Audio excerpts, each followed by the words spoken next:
Bienvenue à cette tribune spéciale de Vox Culture qui se tient ici au Palais des Congrès, notamment le dernier jour de la première fois du livre de Brazzaville, le Congo célèbre, ou encore fête, on parle ici de la célébration du livre congolais, ou encore le livre congolais en fête. Sur ce plateau, deux étoiles montantes de la littérature congolaise, tous les deux sont pétris de talent, dotés d'une plume alerte et aussi d'un brin d'esthétique qui appelle à la création d'un nouveau paradigme.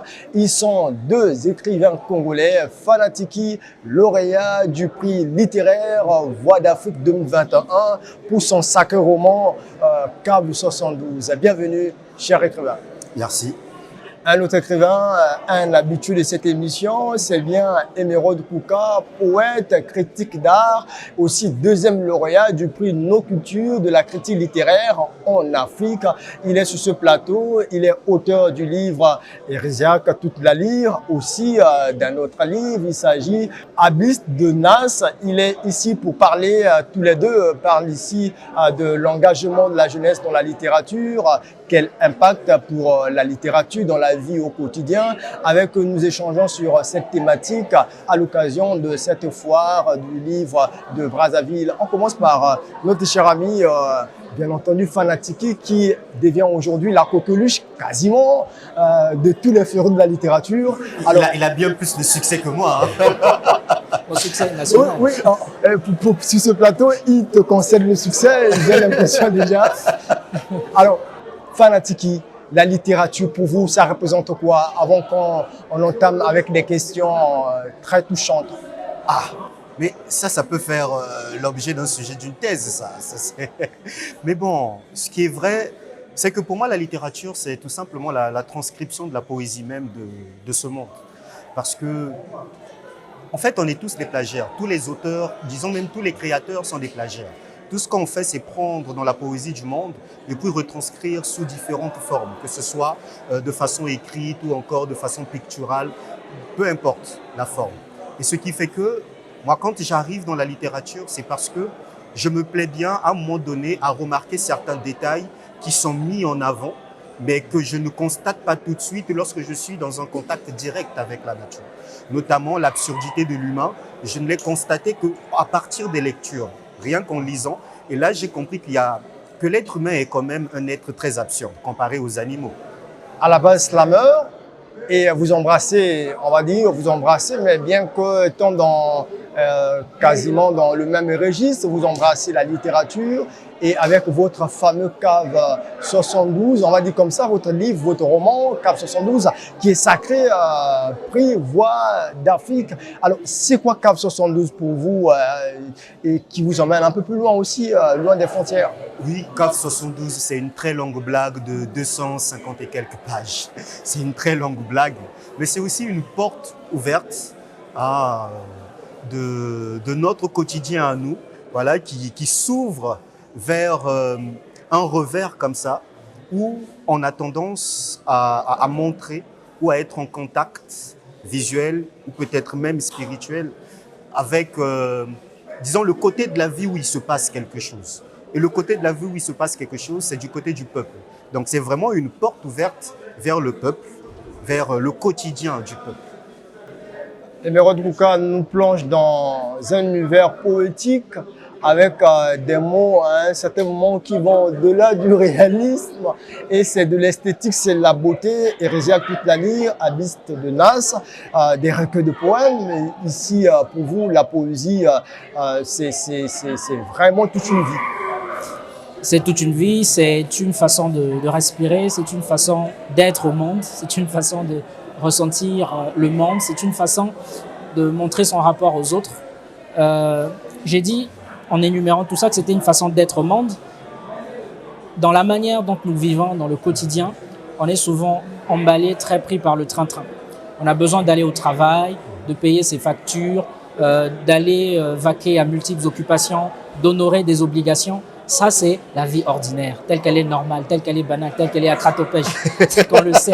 Mais ce qui fait du poète un poète, ou même de l'artiste un artiste, c'est qu'il est capable, au milieu de tout ce brillant rouage humain, de faire attention, comme j'aime à le dire, aux pompes d'un lézard, à des préservatifs usagés qui prennent un bain de soleil, au battement de cœur d'un humain qui pourrait peut-être lui rappeler nos pas sur les traces du destin. Et c'est cet ensemble de petits éléments de la vie auxquels on ne fait pas souvent attention, ce que moi j'aime appeler les digressions qu'on fait à la vie, qui montrent quelle est réellement la sensibilité du poète.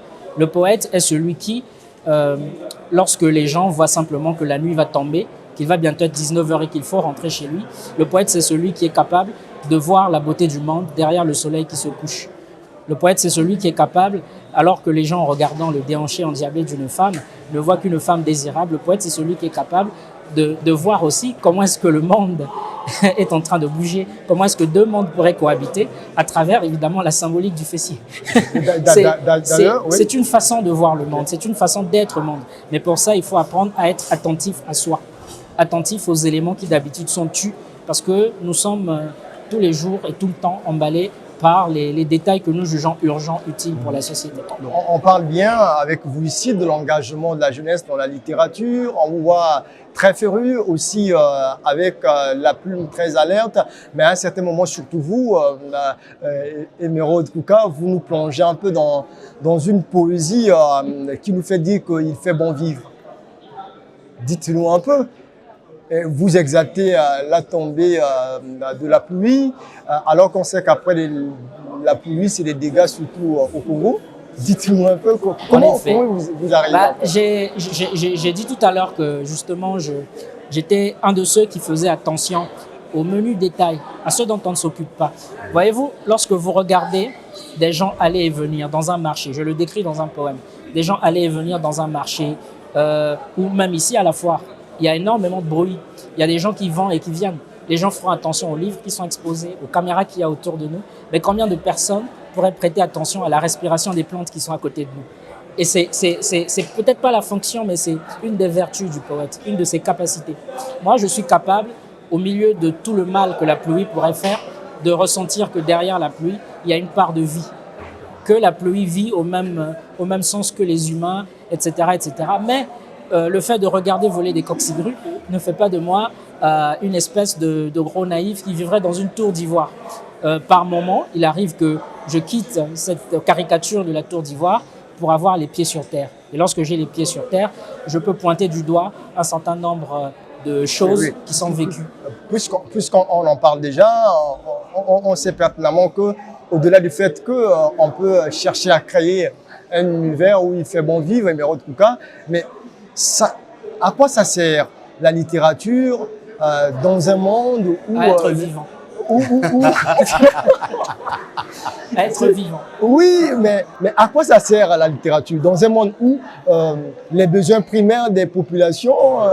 si vous attendez la littérature là où l'économie doit faire son travail, vous vous trompez de chemin. On n'a jamais demandé au cardiologue qui est censé traiter les cœurs de pouvoir penser les plaies avec la poésie. Pourquoi demanderait-on au poète de jouer le rôle du dentiste ou du cardiologue? À chacun son métier.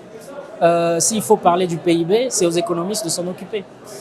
S'il faut construire des musées, c'est au ministère de la Culture de s'en occuper. Ce n'est ni la fonction de l'écrivain, ni celui du rappeur, ni celui de l'humoriste. Chacun son travail. Et moi, j'ai toujours milité pour la liberté de la création de l'artiste. On n'a pas à imposer aux artistes des choix.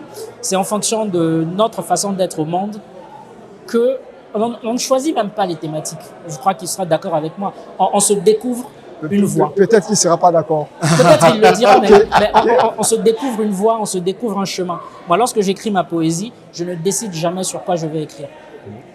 Ça part d'un petit élément de sensibilité. Ça peut être une phrase qui me traverse l'esprit. Ça peut être le clin d'œil d'une femme.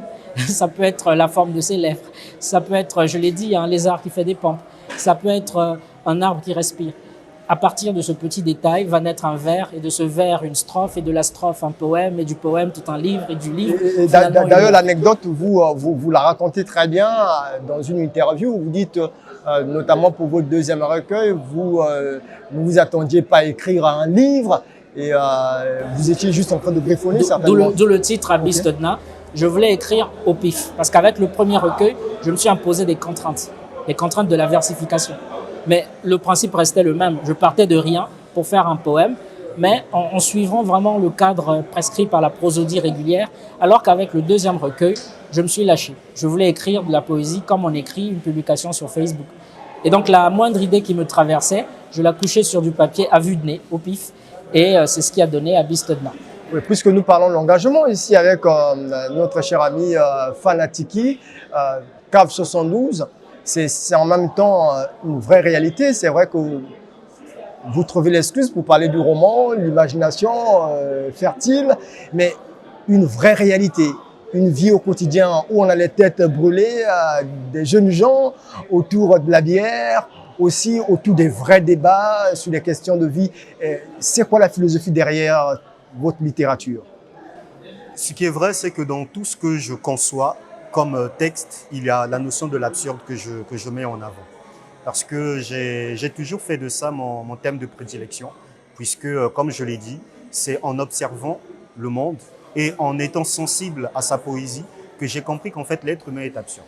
Et c'est peut-être même le seul être qui soit absurde, parce que les autres, les animaux, sont doués d'une certaine logique et ils vont à l'essentiel. Donc, moi c'est ça mon combat en fait, montrer aux êtres humains qui sont un peu absurdes. Mais au-delà de ça, toutes les fois que j'écris, je convoque trois composantes. Et c'est ce que j'appelle la théorie des trois R. Donc il y a le réel, la réalité et le réalisme. Le réalisme, c'est ce qui est juste.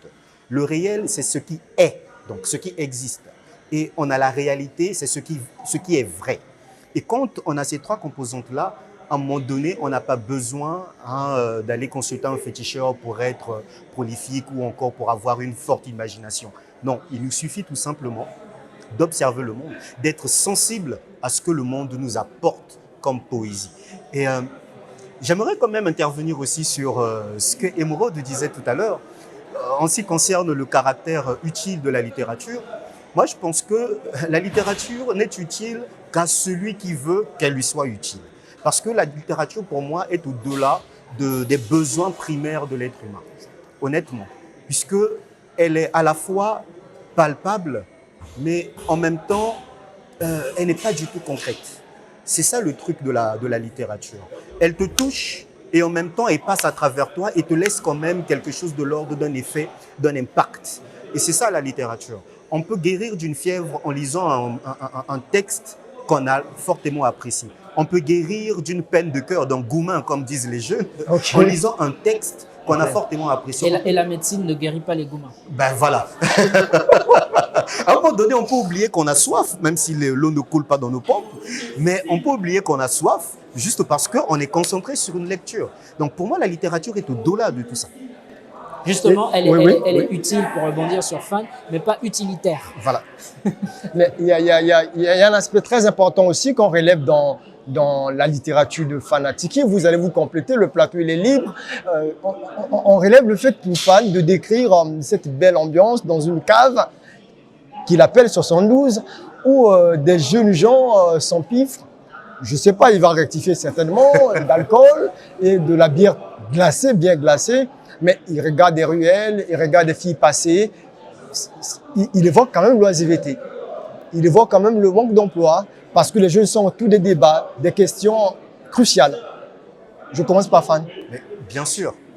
Il y a un moment donné, il faudra bien évoquer tout ça. Mais sauf que Cave 72 va au-delà de tout ça. Cave 72 montre comment est-ce qu'un peuple peut être fort, même lorsqu'on a l'impression qu'il est totalement démuni de tout, dénoué de tout. C'est là aussi le caractère assez intéressant de Cave 72. C'est que on va dire dans toute cette pauperisation-là dont on est victime, on réussit quand même à aller à allumer comme ça une étincelle de joie ou même de bonheur. Et ça montre combien est-ce que les peuples sont forts, malgré tout ce qu'on peut faire voilà, pour les affamer, pour les assoiffer. Mais le peuple reste fort. Et moi, je veux bien que le peuple aussi, à un moment donné, se rappelle de sa force et qu'il ne l'oublie pas. Bon, c'est pas que je veux conduire à une insurrection. Non, non, pas du tout. Ah, non, loin. D'ailleurs, on reste dans l'imagination. Okay. Mais ce que je veux dire, okay, c'est que le peuple doit comprendre que s'il veut s'en sortir, il va s'en sortir et que correctement. Et moi, j'aimerais compléter en disant que le bar, c'est aussi une symbolique. Pour moi, il faut voir à un moment donné le bar comme une estrade sur laquelle on joue du théâtre. Vous voyez, lorsqu'on va voir une pièce de théâtre, il y a un décor. Ça peut être une chambre, ça peut être un lieu où se déroule un acte. Et le bar, c'est aussi cet endroit où la vie a lieu. C'est-à-dire que ce n'est pas juste un lieu où on va pour consommer de l'alcool, s'empiffrer, discuter, mais c'est le lieu où la vie se déroule. Vous avez le cas dans Tram 93 de Fiston Mwanza Bundjila. Vous avez le cas dans Verre cassé avec Alain Mabankou. On se rend compte qu'il peut se passer toute une vie dans un bar avec des escrocs, avec des coups bas, avec aussi une insurrection qui naît et le jeu du pouvoir, du contre-pouvoir et de la ruse politique.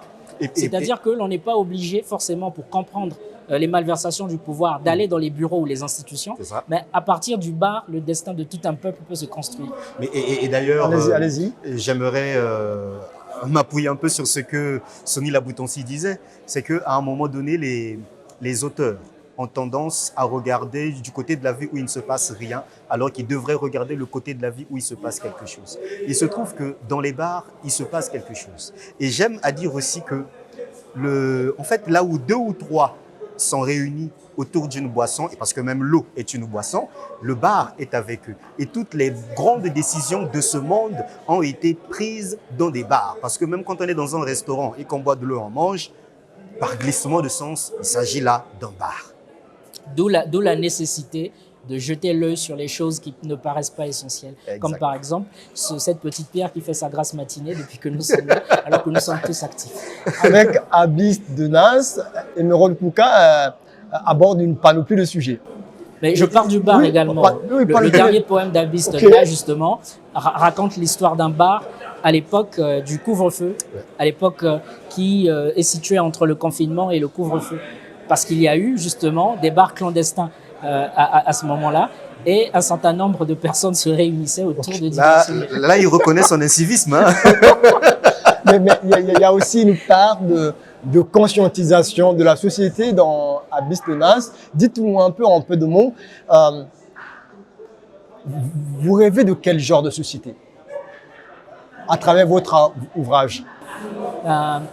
Je rêve d'un monde où les gens rêvent. Lorsque je le dis, je ne fais pas allusion à la rêverie. Le deuxième rêve de ma phrase, ce n'est pas le rêve de la rêverie. C'est le rêve de l'utopie, le rêve de l'ambition. Il n'y a pas de monde parfait. Mais cette perfection à laquelle on aspire passe par le rêve. Elle passe par les idées que l'on projette vers le futur. Et c'est l'utopie qui sauvera le monde finalement. On aura beau connaître des siècles, des décennies de dictature, d'oppression, de guerre fratricide, sanglante entre les peuples. Il y a quelque chose qui devrait nous rester, c'est le rêve. Et grâce au rêve, nous aurons toujours la force de nous lever, de pouvoir aspirer à quelque chose, comme dans CAV 72, mais également de rester vivant. Parce qu'on peut tout perdre, de l'argent, sa famille, son peuple, être même un exilé.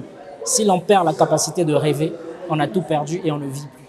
Et une des valeurs de la poésie, c'est qu'elle permet de continuer à rêver. Et d'ailleurs, même, c'est le chemin le plus court. Parce qu'on a tendance à croire que le chemin le plus court, c'est la ligne droite. Ah non, c'est le rêve, le chemin le plus court. Et partant de Hérésiaque, toute la lyre, et de Abyss de Nas, c'est très fort aussi. On reproche à Emeraude, j'ai du mal à prononcer. Désolé, tes oreilles. Ça accompagne les phrases. On reproche à Emeraude d'avoir une écriture très fermée aussi. Comment répond-il à ces personnes qui pensent que l'écriture d'Emeraude est très fermée quand même? En général, quand une porte est fermée, c'est parce qu'il y a une clé quelque part. Seul vous détenez la clé. Si une porte où une entrée est fermée et qu'il n'y a pas de clé, ce n'est plus une porte, ça devient un mur. Et justement, moi, je ne suis pas un maçon. Dans ce cas-là, je suis un menuisier. Je fais des portes et pas des murs. Et la clé, justement, de mes poèmes, Chikaya Otamsi disait que la clé était sur la porte. La clé de mes poèmes se trouve dans les poèmes eux-mêmes. Il suffit de se laisser aller à les murmurer plusieurs fois. Petit à petit, il y a une espèce de lumière qui jaillit. On se laisse emporter et on comprend certaines choses. Ce sont tout simplement des codes. C'est de la métaphore, c'est de la périphrase, c'est les mêmes ingrédients que tous les poètes ont. Et il faut peut-être partir de ces ingrédients-là pour pouvoir découvrir des choses. Paul Verlaine disait « La poésie est avant tout musique ». Et on sait tous que la musique, c'est l'art de l'universel. On la comprend quelle que soit la langue. Et s'il n'y a pas de musicalité dans ma poésie, c'est mort. J'en viens à Fanatiki. Fanatiki, il y a quelqu'un qui me souffle à l'oreille, qui me dit comment la folie de Bakongo ou encore la folie de la jeunesse de Bakongo se retrouve à la cité de la langue française. Comment cette folie de la jeunesse de Bakongo se retrouve à la cité de la langue française. Et cette fois-ci, ce jeune porte comme la casquette d'un jeune beaucoup conscient, alors qu'on le connaît de l'autre côté. Il appelle à ce métissage, à ce brassage. Dis-nous un peu cette magie. Et Morod a sorti quelque chose. Là, tu restes encore sur les blagues de Nadila Ferrière et Orsena. J'aime terminer ce plateau avec vous. Allez-y. Non, mais Morod a sorti un mot très essentiel pour comprendre tout ça, c'est l'universel. Et je pense que quand on est poète, on n'a plus d'identité. On est universel. Et la seule identité qu'on a, c'est l'identité de son âme. C'est-à-dire, est-ce qu'on est bon, est-ce qu'on est mauvais, mais quoique on ne soit pas toujours entièrement bon ou entièrement mauvais. Mais est-ce qu'on est drôle, est-ce qu'on est intelligent? Je pense que c'est ça la véritable identité de l'homme. Mais c'est juste que le hasard a permis que je sois, on va dire, un déambulateur des rues de Brazzaville et précisément des rues de Bax City. Okay. Mais quoique, moi, je me retrouve partout, en fait. Que ce soit, même quand je suis à Bakongo, j'ai tendance à voyager, à me répandre vraiment dans toutes les situations géographiques. Et c'est pourquoi je ne me limite pas simplement à mon identité congolaise. Et si bien que lorsque j'arrive à la Cité internationale de la langue française, et lorsque il m'est donné de parler de mes langues à moi, et tout de suite, je pense justement à la cohabitation du français et de nos langues d'ici. Je me dis que si ces langues-là ont tendance à se parler et à se comprendre, pourquoi est-ce que les êtres humains ne se comprendraient pas? Pourquoi est-ce que le français ne pourrait pas s'assimiler au congolais et le congolais ne pourrait pas s'assimiler au français? Alors que nos langues se comprennent. Et d'ailleurs, il y en a qui disent même que quand ils s'expriment en français, ce n'est que le lingala ou le kituba, voilà, qu'il exprime dans cette langue-là qui devient comme une sorte qui fait comme une sorte de médiation, en fait. Parce que les langues sont égales et les hommes sont de mauvaise foi, j'écris. Pour mettre mes langues au service de l'humanité, j'écris. Car dans ma chair, le kituba, le lingala et le français ont appris à cohabiter, j'écris. Pour concilier les atavismes coloniaux et les vindictes du présent, j'écris. Car les langues ne sont pas divisées, ce sont les hommes qui le sont. En moi, le lingala et le français s'unissent, je deviens calice, une coupe remplie d'eau et de vin. Ils s'abreuvent et d'expressions mutuellement se nourrissent. Les querelles identitaires sont ce qu'il y a de plus vain. Il n'est nullement question de culture identique, mais de diversité par laquelle doit briller l'unique. Si le lingala et le français ont su partager le gîte, pourquoi tant d'antagonisme où l'humanité se suicide? On doit en arriver là, à un moment donné, à dépasser cette façon assez cloîtrée comme ça, assez, j'ai envie de dire, trop circonscrite. Donc vous définissez un peu comme un citoyen du monde. On va vers la fin de cette émission avec ces deux talentueux écrivains congolais qui ne cessent de nous surprendre, d'ailleurs même sur ce plateau. Très belle complicité, complément, on va dire comme ça, des formations sur un certain nombre de sujets ici sur ce plateau. Alors, Emeraude Kouka, Fanatiki, si un jour il arrivait qu'on dise il nous faut un livre fusion, c'est-à-dire un livre où tous les deux vous posez votre plume dedans, ça sera quoi le titre? Akratopège. Je pense que c'est ça, justement. Justement. Et quel sens vous donnez à ça? Banal. Porté sur des banalités. C'est très fort. Oui, et justement, ce qui est banal nous renvoie à ce que j'ai dit au début. Ça paraît ordinaire, ça paraît médiocre pour en aller au sens étymologique, mais au fond, c'est là où il y a la vie, justement. Parce que c'est tout ce qui est banal, c'est ce qui n'est pas remarqué. Et c'est dans ce qu'il y a dans ce qui n'est pas remarqué qu'il y a de la poésie. Et le banal dissimule très bien le sacré. En effet. Et à la fin, c'est quoi la littérature d'après vous? Mais il y a autant d'êtres humains qu'il y a de définitions de la littérature. Donc je n'oserais pas répondre à ça. Donc là, je pense que je dirais que la littérature, c'est tout. Rien que la littérature. C'est probablement être coiffé comme un ado de 17 ans et mettre un costume, une cravate et être un institutionnel. C'est probablement apprécier le fait qu'il y ait une église juxtaposée à un lieu de prostitution. C'est probablement aimer la vie. C'est tout ça, tout notre être, notre façon d'être au monde, toutes les bizarreries de la vie et toutes leurs normalités. Voilà. C'est cet ensemble hétéroclite qui constitue la vie et qui, en fait, donne la littérature. Tu n'as pas l'impression qu'il parle de lui-même?